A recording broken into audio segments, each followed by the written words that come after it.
Boa tarde. Está começando agora o programa Hora do Campo, nessa sexta-feira, dia 12 de julho. Aqui quem fala é Edivânia Barbosa Ramos, estudante do curso de Agronomia da Universidade Federal do Oeste da Bahia.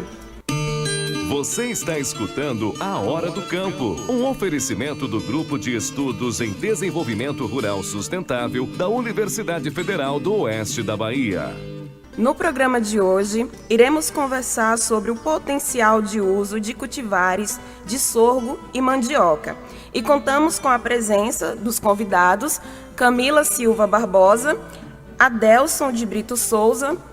Ambos são estudantes do curso de Agronomia da Universidade Federal do Oeste da Bahia, Campus Barra, e também com a presença do professor Adérico Júnior Badaró Pimentel, docente dos cursos de Medicina Veterinária e Agronomia da Universidade Federal do Oeste da Bahia, Campus Barra.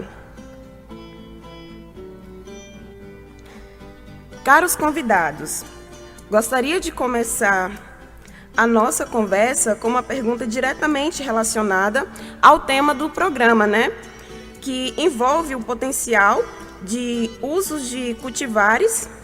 Então, a minha pergunta é para o professor Adérico.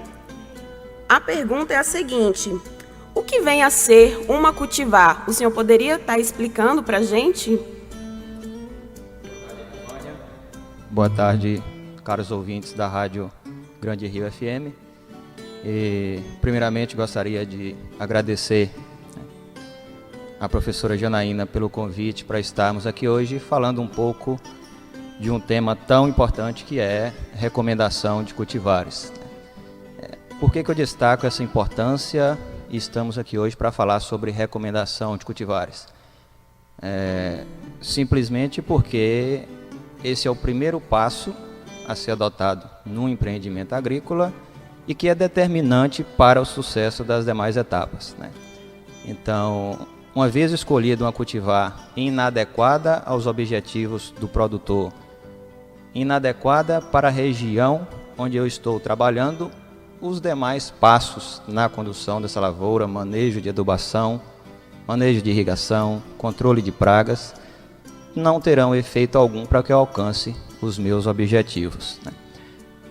Então, quando a gente trata de um empreendimento agrícola, o primeiro passo que nós temos que pensar é em adotar, em selecionar para o meu empreendimento, para a minha lavoura, para a minha área de produção de alguma cultura para alimentação animal, de uma cultivar adequada. Adequada em que sentido? Isso nós vamos detalhar ao longo do programa, especificamente para as culturas de sorgo e de mandioca, mas tudo isso vai recair em dois princípios. Primeiro, a adequação, a adaptação à região onde eu pretendo realizar o meu cultivo. Então, uma cultivar, só para exemplificar, uma cultivar que tem um bom desempenho agronômico nas condições, por exemplo, do sul do país, não necessariamente ela expressará esse mesmo potencial de produção, essas mesmas características agronômicas nas nossas condições de barra, por exemplo. Então, a primeira coisa que a gente tem que pensar é em selecionar um material, selecionar uma cultivar que seja adaptadas para as condições, para o sistema de cultivo a ser utilizado pelo produtor.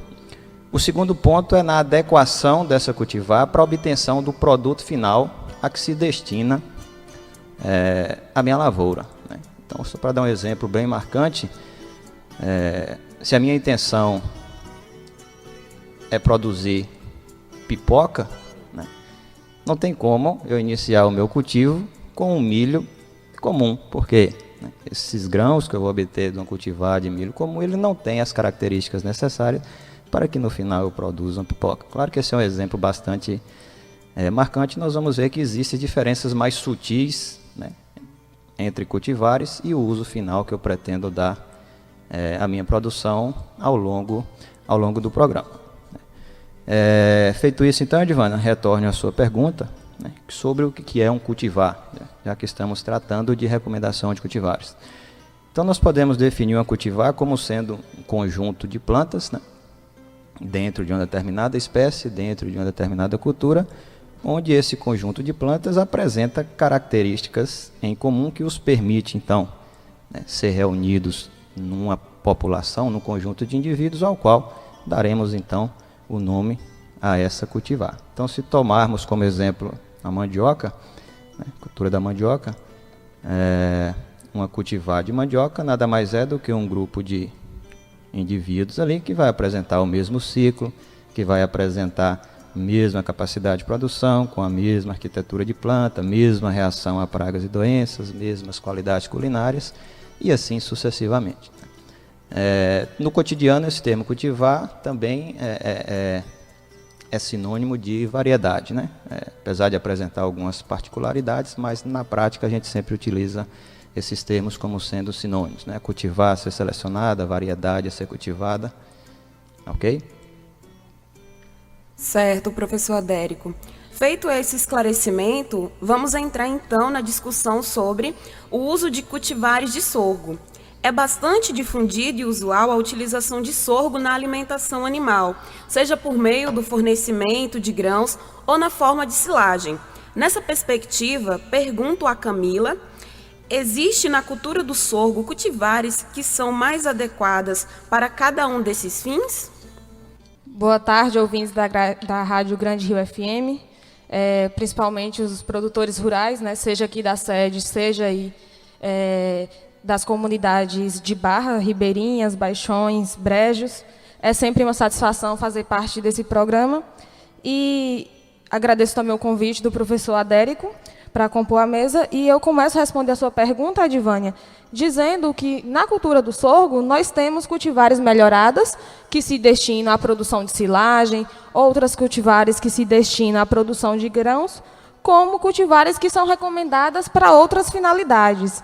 Então, com o melhoramento genético aplicado à cultura do sorgo, possibilitou que chegássemos a 5 tipos bem distintos dessa cultura. Nós temos à disposição do agricultor o sorgo granífero, que, como o próprio nome sugere, vai ser mais destinado à produção de grãos. Então, vai ter como característica panículas grandes, bem granadas, pesadas, e ter um porte baixo justamente para facilitar uma colheita mecanizada. Geralmente essas plantas do tipo granífero vão ter entre 1 metro e 1,5 metro. E a gente vai ter cultivares que vão ser do sorgo forrageiro, que já vai ser destinado à silagem.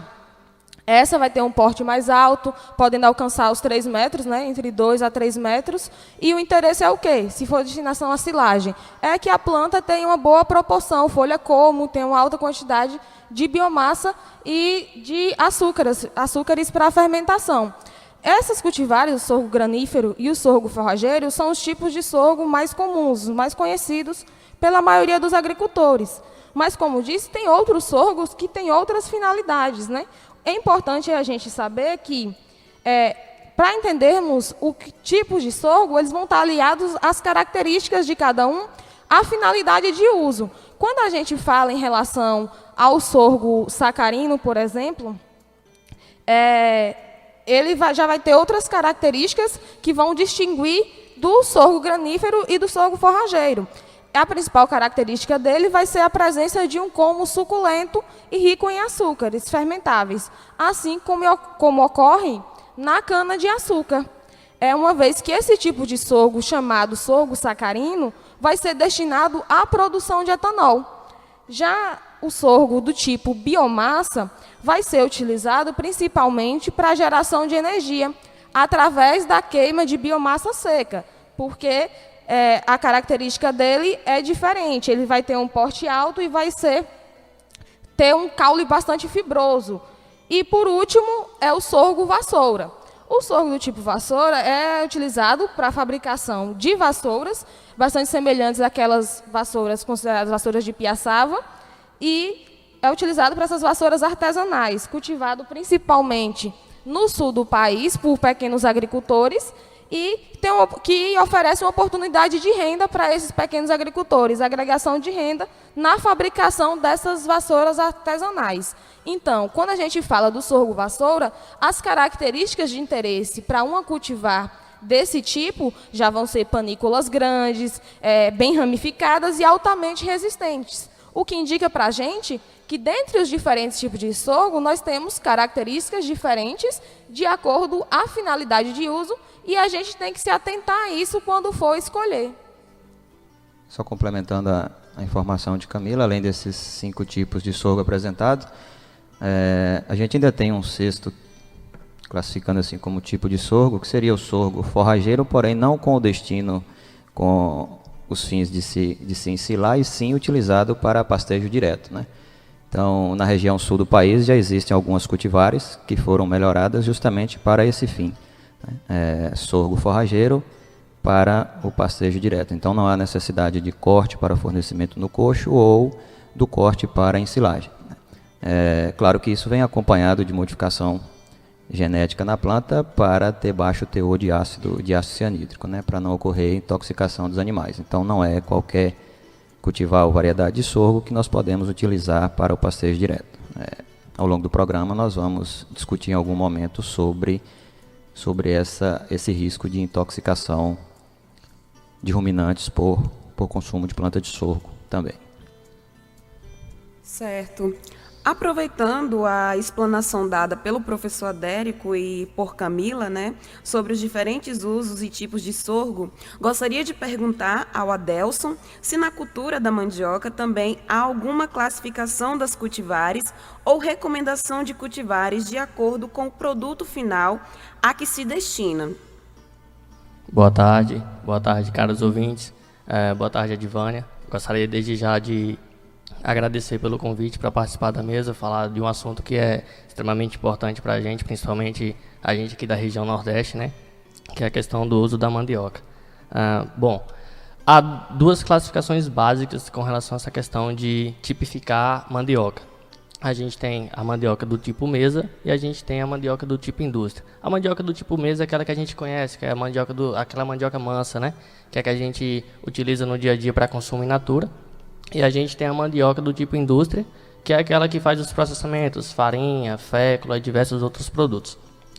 Quando a gente vai para essa questão de classificar a mandioca nesses 2 tipos, do tipo mesa e do tipo indústria, a classificação deve ser feita com base no teor de ácido cianídrico.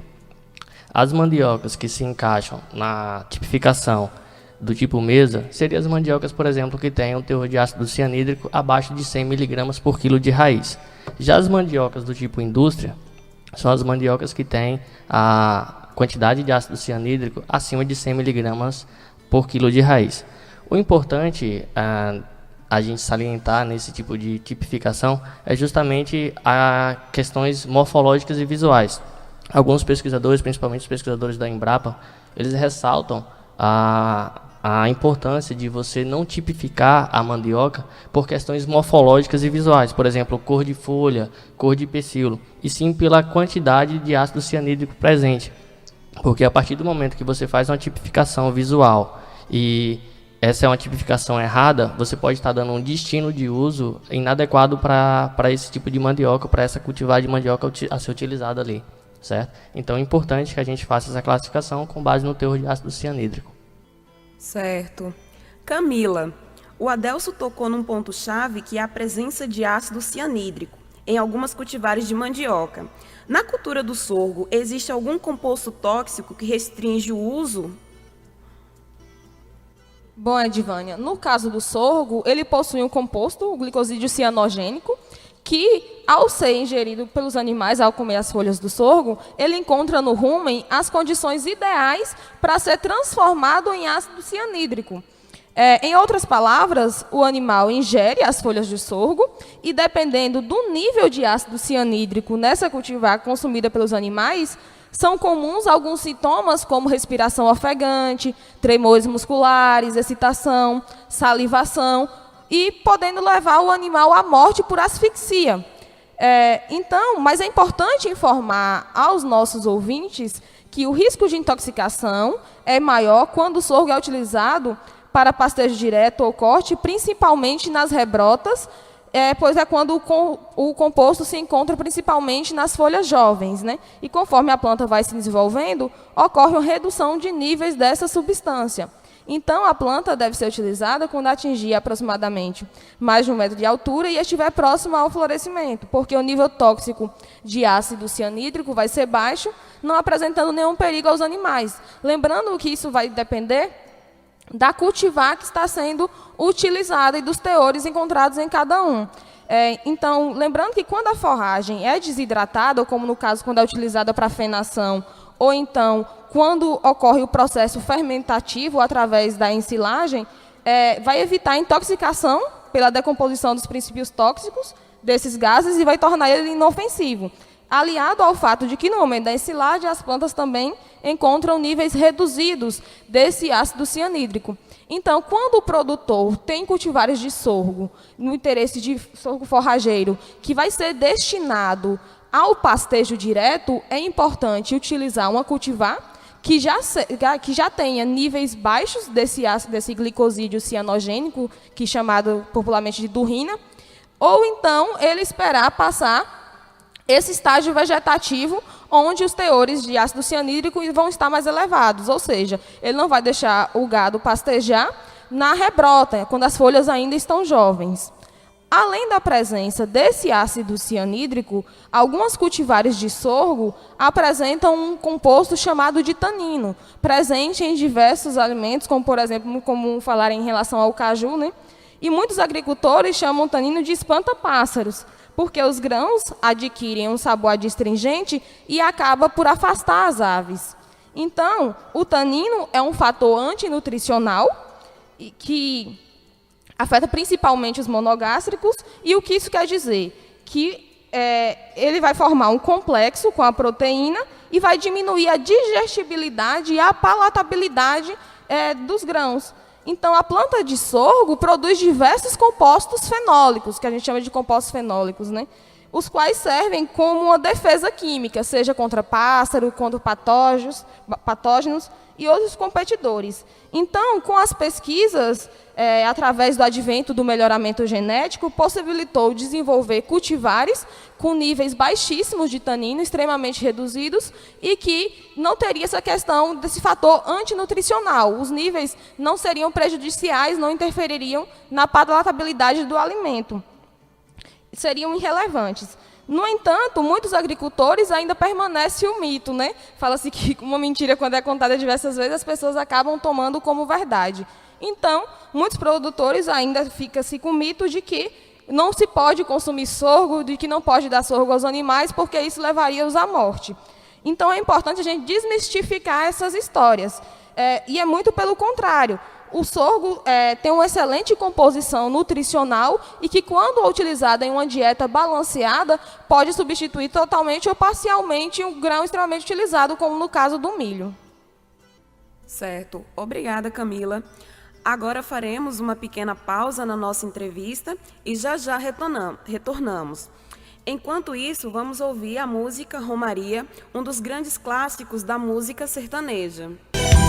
Sou caipira, pirapora nossa, Senhora de Aparecida, que ilumina a mina escura e fundo trem da minha vida. Você está escutando A Hora do Campo, um oferecimento do Grupo de Estudos em Desenvolvimento Rural Sustentável da Universidade Federal do Oeste da Bahia.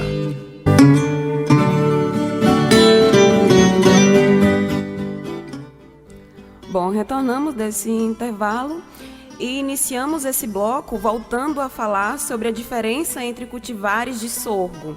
Camila, no bloco anterior, o professor Adérico falou sobre os diferentes usos que se pode dar à cultura do sorgo, mas dentro de um mesmo tipo de sorgo, como por exemplo o granífero, a que aspecto o agricultor deve se atentar no momento de adquirir sementes de uma cultivar?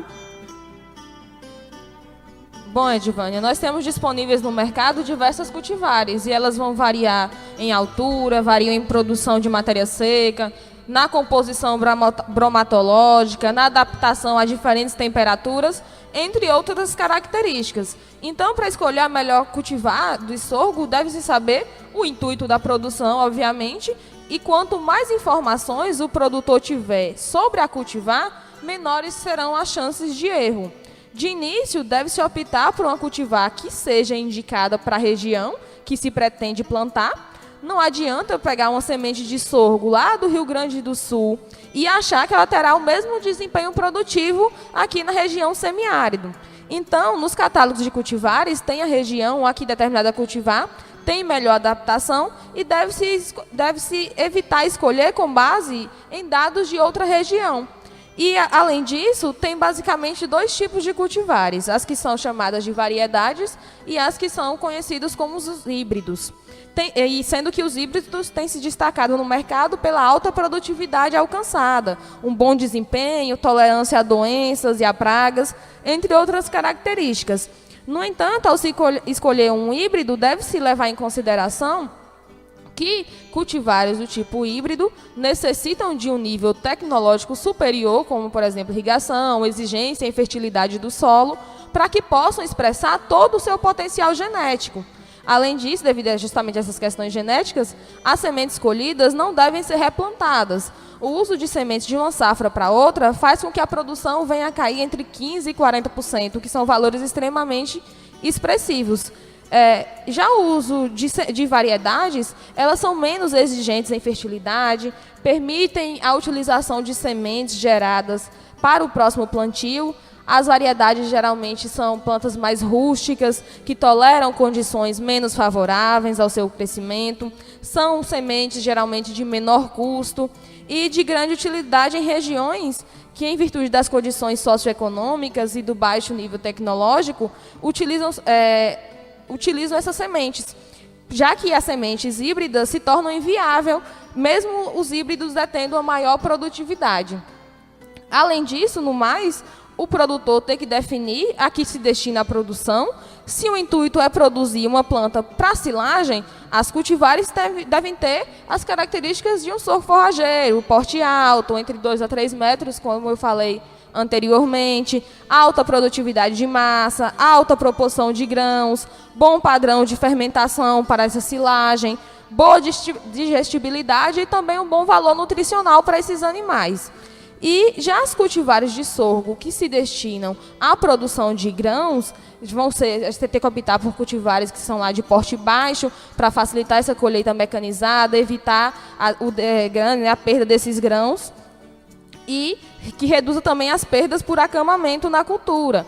As panículas devem ser grandes, com alta proporção de grãos, ou seja, é necessário saber o tipo de sorgo para saber o tipo de finalidade que você deve se destinar, para você saber o tipo de cultivar que você deve selecionar. Tem cultivares de diferentes ciclos. Algumas cultivares são de ciclo precoce, outras ciclo médio, a ciclo tardio.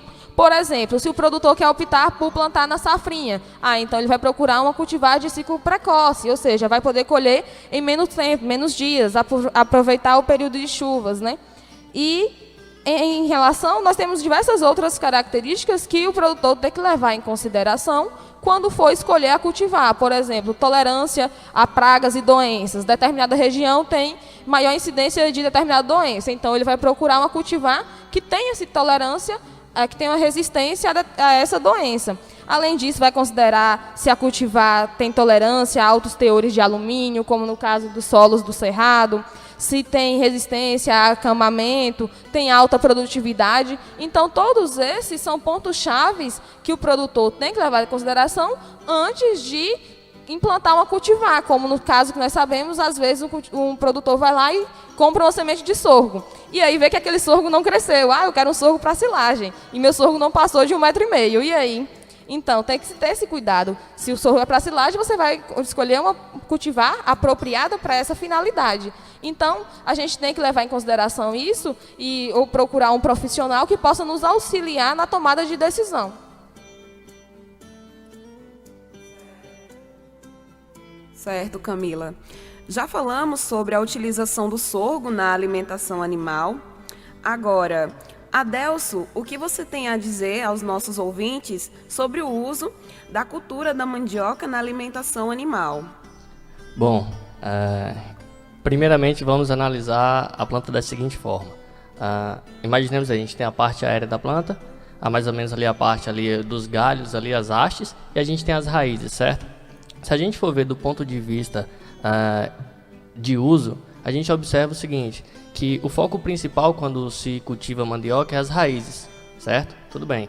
Então, a partir do momento que você tem as raízes como de fato sendo o alvo principal de cultivo, você tem todo o resto da parte aérea sendo utilizado, ou melhor, não sendo utilizada. Imaginemos o seguinte, de toda a parte aérea da planta, você utiliza apenas 20% para fazer o replantio na sua área. Todo o resto você está jogando fora. Quando a gente pensa do ponto de vista da mandioca como planta forrageira, como potencial para alimentação animal, imaginemos o seguinte, a gente tem dois componentes que são básicos, né? Tem outros, mas a gente pode citar dois componentes básicos hoje para você fazer uma dieta animal, certo? Fazer o balanceamento de uma dieta animal. A gente tem proteína e a gente tem nutrientes digestíveis totais, os NDTs, que são para, no caso, ruminantes e tal, a gente avalia a questão de energia. Quando a gente leva em consideração esses dois elementos, essa questão de proteína bruta e nutrientes digestíveis totais, a mandioca é uma planta fantástica. Imaginemos o seguinte, parte aérea da mandioca, principalmente folhas, pecíola, a parte mais fina ali, a parte mais tenra. Se a gente for olhar em termos de composição, se a gente for analisar em termos de proteína, a parte aérea, as folhas da mandioca podem chegar a 20% de proteína. Então, assim, é um alimento extremamente proteico quando a gente pensa do ponto de vista da alimentação animal. Quando a gente vai para essa questão de raízes, a gente vê na questão de carboidratos e tal, e imaginemos o seguinte, a utilização da raiz para os produtos, né, independente de ser consumo in natura ou processado, o alvo é a raiz. Beleza, mas para você processar a raiz, você precisa fazer, você vai descascar e vai ter as raspas ali.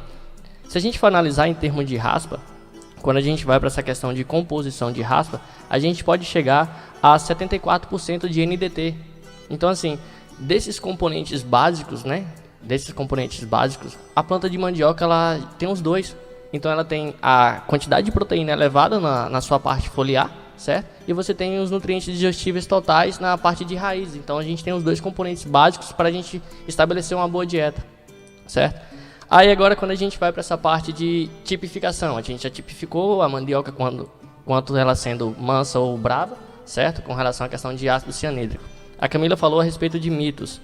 Justamente, tem essa questão de mitos, né? E você utilizar a mandioca brava para alimentação animal é um risco.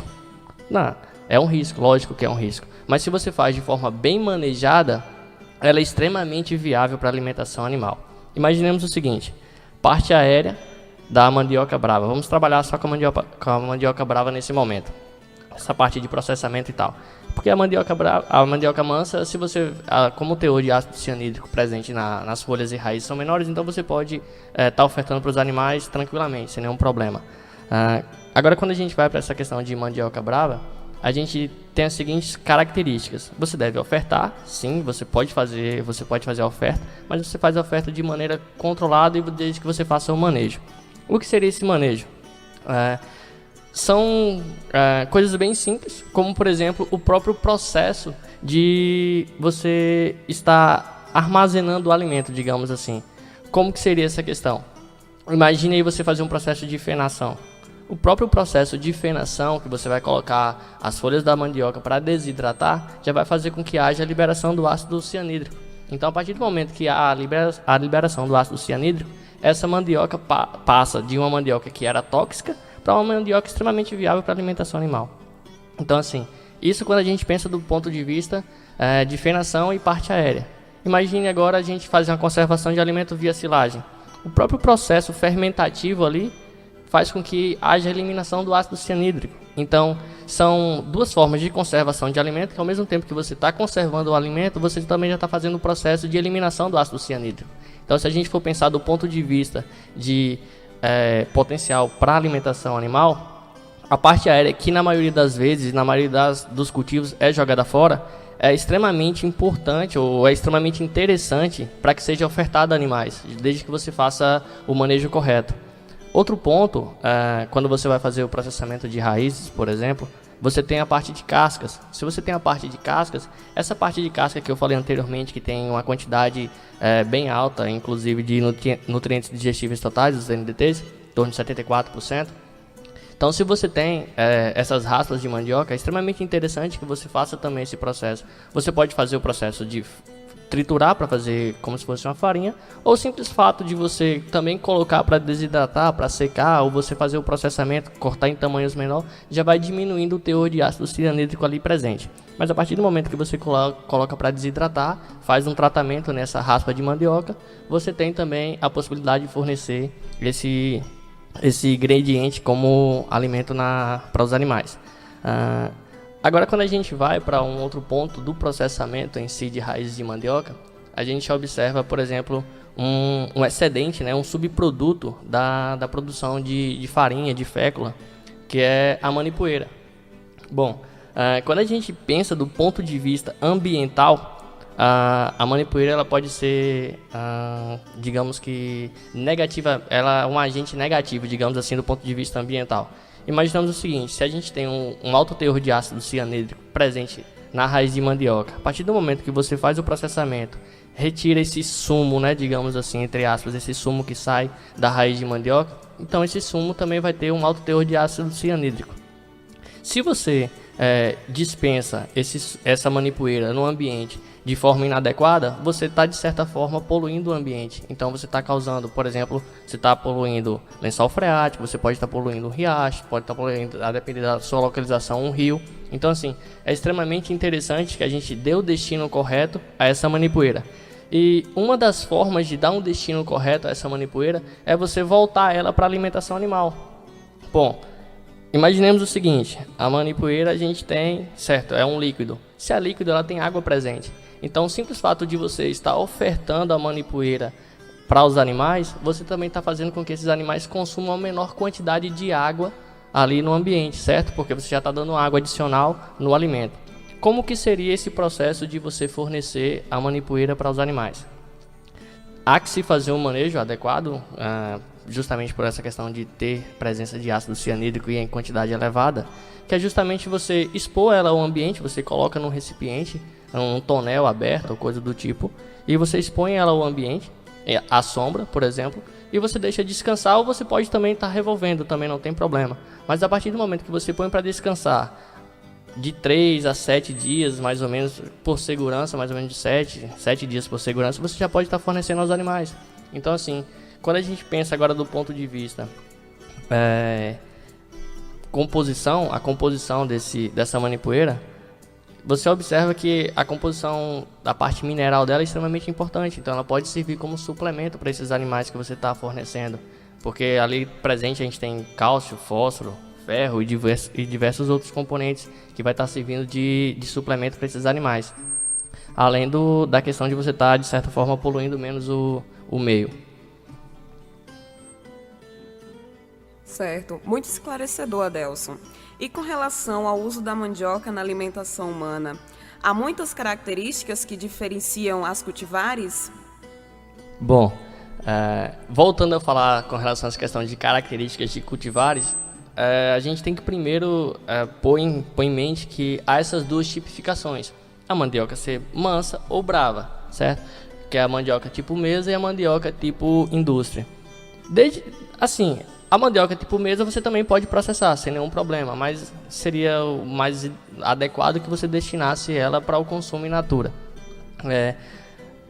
Partindo do ponto de vista de consumo in natura, a gente observa que há realmente uma diferenciação nas cultivares, por exemplo, questão de teor de proteína, teor de componentes presentes na raiz. Outra coisa que é importante quando a gente vem para essa questão de cultivares, a gente vê a questão de biofortificados. Hoje em dia há uma tendência a gente tentar trabalhar os alimentos de forma que a gente possa não seria bem induzindo, mas está melhorando a parte nutricional da alimentação humana. Então, uma das alternativas hoje que já está sendo bem trabalhada, principalmente na parte de mandioca hoje, é a biofortificação de alimentos.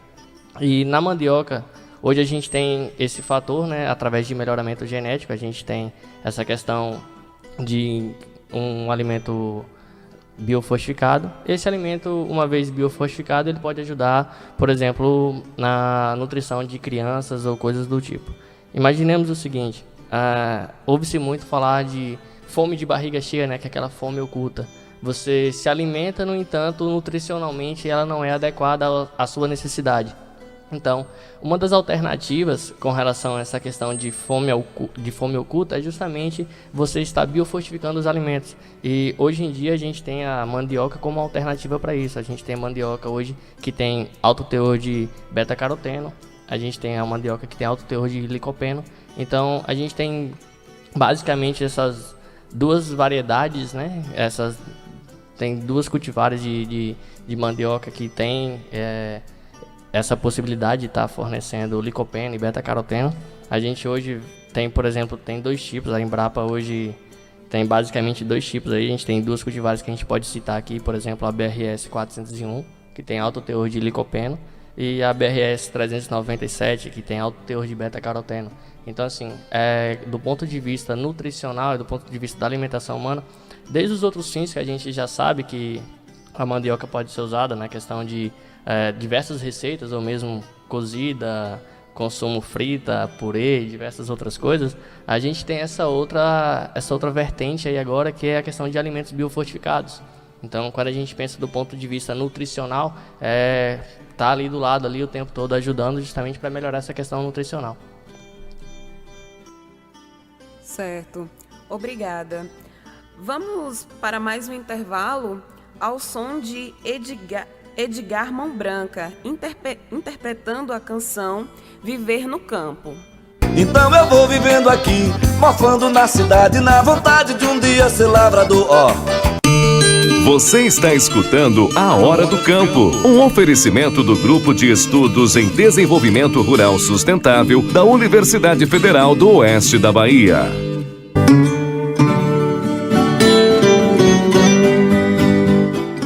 Bom, retornamos ao nosso intervalo. Gostaria de avisar os senhores ouvintes da Rádio Grande Rio FM que o programa A Hora do Campo sobre o potencial uso de cultivares de sorgo e mandioca está chegando ao fim. Passo a palavra nesse momento para os nossos convidados para que deixem os seus recados aos ouvintes da Rádio Grande Rio FM.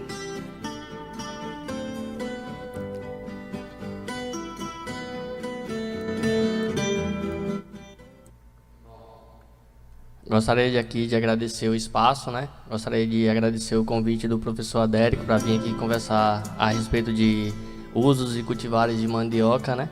Gostaria de agradecer a professora Janaína pela iniciativa, pelo grupo criado com essa finalidade também.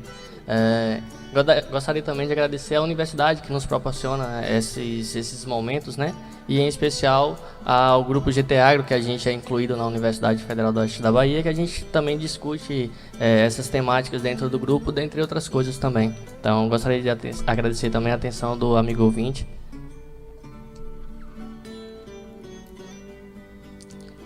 Agradeço mais uma vez a oportunidade de estar participando do programa. Outros virão aí pela frente. E agradeço o convite mais uma vez do professor Adérico por estar podendo aqui compartilhar, falando desse tema aqui com o meu colega Adelso, ambos participantes do GT Agro, e a professora Janaína pela iniciativa do programa, que já vem aqui diversos programas levando a informação aos produtores rurais de Barra. E dizer que a universidade está de portas abertas, nós como estudantes, como participantes do grupo de estudos lá do desenvolvimento de tecnologias, caso o produtor tenha alguma dúvida, algum questionamento, estamos de portas abertas para solucionar possíveis questionamentos. Faço minhas as palavras dos colegas, né?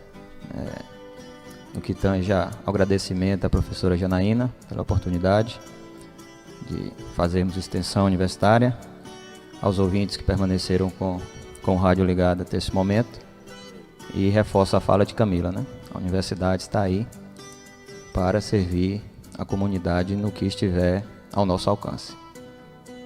Boa tarde a todos. Muito obrigada pela presença de vocês, né? Bem, pessoal, gostaria de agradecer a presença, né, dos nossos convidados aqui, a Camila, o Adelso e o professor Adérico Badaró. Deixamos também o nosso agradecimento ao senhor Arquimedes, né, o presidente da Grande Rio FM, ao Chiquinho, pelo apoio ao nosso projeto. Eu, Edivânia Barbosa Ramos, me despeço de vocês Deixando a Música, Tocando em Frente, de Sérgio Reis.